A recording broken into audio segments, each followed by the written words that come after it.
I never planned to become anyone's fake boyfriend, especially not hers. My life was simple: work, late dinners alone, and the quiet kind of loneliness that hums in the background until you stop noticing it. She walked into that routine like a sudden change in weather. Confident, sharp-eyed, dressed like she knew exactly where she belonged in every room she entered. We worked in the same building, different floors, different worlds. I was the guy people forgot to invite. She was the woman everyone watched when she spoke. So when she stopped me near the elevator one evening and said my name like it mattered, I thought she had the wrong person. She didn't smile right away. Instead, she studied me, like she was weighing a risk. Then she said the words that changed everything: "I need a favor. Just for one night. Will you pretend to be my boyfriend?" I laughed because it sounded like a joke. She didn't. She told me about the party, an engagement celebration hosted by her family, full of people who never stopped asking why she was still single. She was tired of explanations. Tired of being judged. She needed someone calm, believable, and temporary. Someone safe. I asked why me. She said, "Because you don't look like you'd betray me." That sentence hit harder than any compliment I'd ever received. I should have said no. Instead, I heard myself agree. The night of the party, she picked me up. When she stepped out of her car, the city lights caught her in a way that made my breath pause. She handed me a jacket, adjusted my collar, and whispered, "Just stay close." Inside the house, eyes followed us everywhere. Her hand slipped into mine so naturally that for a moment, I forgot it was fake. I played the role better than I expected, laughing at jokes, standing tall, answering questions like I belonged there. She leaned toward me when conversations grew uncomfortable. I leaned back when she needed space. Somewhere between the music and the forced smiles, something shifted.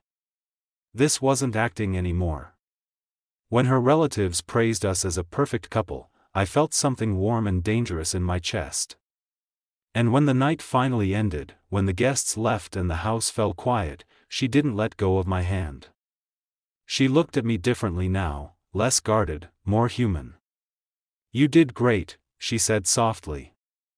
Then she turned toward the stairs, paused, and added, "Come with me." I followed, not knowing that the line between pretending and truth was about to disappear. If you're enjoying this story so far, don't forget to subscribe, because what happens next changes everything. Her room was quiet, lit only by a lamp near the window, the city breathing softly outside. She closed the door behind us, not dramatically, just firmly, like she was protecting a moment that might not come again. I stood there unsure, suddenly aware of how close we were, how the air felt heavier than before. She broke the silence first. She thanked me again, not for pretending, but for understanding her without questions. She admitted that she hadn't expected the night to feel so real, that somewhere between the laughter and the lies, she forgot we were acting. I told her I felt it too, and the honesty surprised both of us. She sat on the edge of the bed, motioned for me to sit, and for a while we just talked, about childhood fears, broken expectations, the pressure to be perfect for people who never really see you. The masks came off, one by one. When she leaned her head against my shoulder, it wasn't planned. When I rested my hand over hers, it wasn't part of the deal. Time slowed, stretched, softened. She looked up at me, searching my face, and whispered, "If you walk away now, I'll understand." I didn't move. Instead, I stayed, because some moments ask you to be brave in quiet ways. What happened next wasn't loud or rushed, it was gentle, emotional, and filled with meaning neither of us had expected when the night began. By morning, the fake labels didn't fit anymore. We didn't promise forever. We didn't define anything. But when I left her house, I wasn't the same man who had agreed to pretend. Sometimes, the smallest lies reveal the deepest truths. And sometimes, a single night meant to fool others ends up waking your own heart. If this story moved you, inspired you, or made you feel something real, subscribe to the channel. More powerful stories like this are coming, and you won't want to miss them. I thought leaving her house that morning would make things clearer, but clarity never came. Instead, her presence followed me everywhere, in the quiet pauses between emails, in the reflection of shop windows, in the way my phone felt heavier in my pocket because I wanted it to light up with her name. We didn't talk for 2 days. Not because we agreed not to, but because both of us were afraid of turning something fragile into something awkward. Then, on the 3rd night, she messaged me like nothing had changed. "Are you free?" No explanation.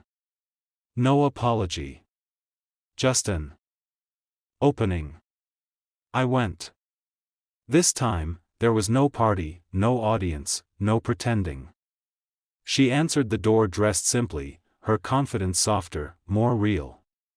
We sat across from each other, the air thick with all the things we hadn't said. She admitted she'd asked me to be her fake boyfriend because she felt invisible to people who claimed to love her.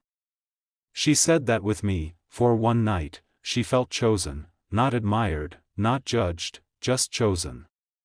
I told her the truth too, that I'd spent my whole life being the background character, and standing beside her made me feel seen for the first time. That honesty cracked something open between us. What followed wasn't a dramatic confession or a perfect kiss, it was slower, deeper. We began meeting without excuses. Coffee turned into long walks. Late talks turned into shared silences that felt just as meaningful. But reality always tests what feels too good. Her family started asking questions again. My coworkers noticed changes in me. The world wanted labels, timelines, certainty. One evening, she panicked and pulled away, afraid that we'd rushed into something that started as a lie. She said maybe it was easier when it was fake. That hurt more than I expected.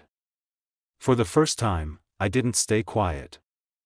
I told her that the only thing fake was the beginning, not what we'd become.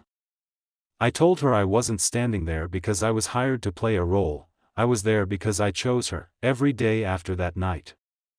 She cried then, not loudly, but honestly. She admitted she'd never learned how to accept something real without fearing it would disappear. I took her hands and told her I wasn't promising perfection, just presence. That seemed to be enough. Weeks later, we attended another family gathering, but this time, no scripts, no acting. When someone asked how we met, she smiled at me and said, "Unexpectedly." And that word fit us perfectly. Life didn't turn into a fairy tale overnight. We argued. We learned. We grew. But sometimes, when we laughed about how it all started, she'd squeeze my hand and say, "Imagine if I'd never asked." I always answered the same way, imagine if I'd said no. And if this story reminded you that even the most unexpected moments can change a life, make sure to subscribe to the channel, because the next story might be the one that changes yours.